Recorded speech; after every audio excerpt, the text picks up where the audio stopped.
Assalamu alaikum et bienvenue à toi dans ce nouvel épisode du podcast Vis ton Coran. Je suis ravie de te retrouver. Je te souhaite la bienvenue dans ce troisième jour de notre cheminement ensemble avec le challenge du mois d'août. Donc si tu es là, c'est sûrement parce que tu as envie d'alléger ton quotidien, de vivre une rentrée qui ne t'épuise pas dès le départ et surtout de reprendre ta place dans ta vie. Et aujourd'hui, on va parler d'un sujet qui te touche peut-être plus que tu ne le crois, c'est la charge mentale. Donc j'avais fait un épisode de podcast entier sur la charge mentale. Donc, je vais pas refaire tout un épisode de podcast puisque les épisodes du challenge du mois d'août, c'est véritablement des épisodes qui sont courts parce que le but, c'est véritablement pas d'avoir trop de blabla, mais véritablement d'avoir une action et de passer à l'action tout de suite. Mais si on devait revenir un petit peu sur ce qu'est la charge mentale, même si je sais que tu te doutes de ce qu'est la charge mentale, eh bien, la charge mentale, c'est cette sensation un petit peu de fatigue alors que tu n'as rien de fait de spécial, tu vois. C'est ce poids dans ta tête quand tu penses à tout ce qu'il y a à faire, ce moment où tu poses ton téléphone, mais ton cerveau, il continue à tourner. Et ça, c'est la charge mentale. C'est ce cumul de pensées, de rappels, de listes invisibles dans ta tête.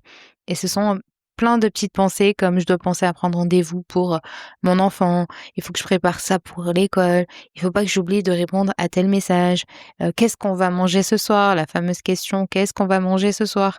Et tout ça, bien souvent, tu le portes seul, même quand tu ne fais rien avec tes mains, ton cerveau, lui, il travaille non-stop et ce travail mental, eh bien, il t'épuise. Et parfois plus que n'importe quelle tâche physique. Donc, ce que tu ressens, cette charge mentale, ce n'est pas un manque d'organisation, c'est pas un manque de motivation, c'est tout simplement une surcharge invisible, encore une fois, puisque la charge mentale, c'est invisible, c'est véritablement dans notre tête. Et non, ce n'est pas normal de vivre dans le flou, le stress permanent, et tu as le droit de te dire, bon là, stop, je ne peux pas tout porter et j'ai besoin de vider ma tête. Et ça ne veut pas dire que tu es faible, c'est juste que tu es lucide. Et c'est la première étape vers un quotidien beaucoup plus sain.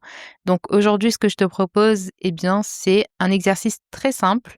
C'est littéralement ce qu'on appelle le brain dump, c'est de vider son cerveau. Donc tu vas prendre une feuille blanche ou ton carnet ou ton téléphone sur l'onglet notes et tu vas écrire tout ce qui te passe par la tête sans trier. Juste tu vas écrire ce qui te passe par la tête. Il y a pas d'ordre. Et ce que tu dois faire, c'est ce que tu penses.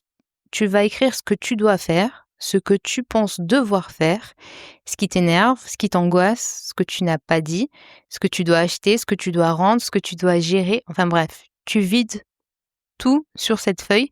Donc le but ici, ce n'est pas de s'organiser, d'accord? C'est juste de faire sortir de ton cerveau ce qui t'encombre et tu vas voir le simple fait d'écrire, eh bien, subhanallah, ça soulage. J'avais fait également un épisode de podcast sur la force de l'écriture et tu vas voir que tu vas respirer beaucoup mieux après.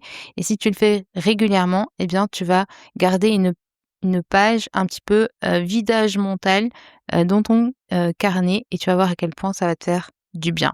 Et comme toujours, si tu veux continuer un petit peu ce chemin avec moi, je t'attends sur mon nouveau compte Instagram, donc Younous. Tu y trouveras donc chaque jour des idées pour ralentir, des rappels pour s'organiser, des outils concrets pour mieux vivre ta vie de femme musulmane sans t'oublier. C'est un petit espace pour souffler, loin de la course à la perfection. Et si tu veux partager un petit peu ton vide cerveau que tu vas mettre aujourd'hui sur ton carnet, tu peux aussi le faire donc en message ou en story. Parfois, le fait de poser les choses à l'écrit et de les déposer quelque part, eh bien, c'est déjà un soulagement. Et si ce que tu veux vider aussi, c'est ce flou que tu ressens dès que tu penses à l'arabe, si tu t'es déjà dit « je ne sais pas par où commencer » ou « j'ai essayé de vouloir apprendre l'arabe mais j'ai lâché l'affaire », eh bien, je t'invite à regarder ma masterclass offerte, les erreurs que 90% des personnes font quand elles commencent à apprendre l'arabe et surtout comment les éviter. Donc le but, c'est véritablement d'éviter ces erreurs et de progresser vraiment. Donc tu n'as pas besoin d'être organisée ni parfaite pour te lancer, tu as juste besoin d'une méthode qui est claire, adaptée à ton rythme et c'est ce que je t'explique dans cette masterclass qui est offerte. Tu as le lien juste en dessous dans la description de cet épisode. Et on se retrouve demain, Inch'Allah, pour le 4e jour de notre challenge où on parlera de minimalisme. Mais pas comme tu le crois. Et d'ici là, souviens-toi que vider ta tête, c'est le début de la paix intérieure. Je te retrouve demain, inch'Allah. Bon courage à toi. C'était Younous. Salam alaikum.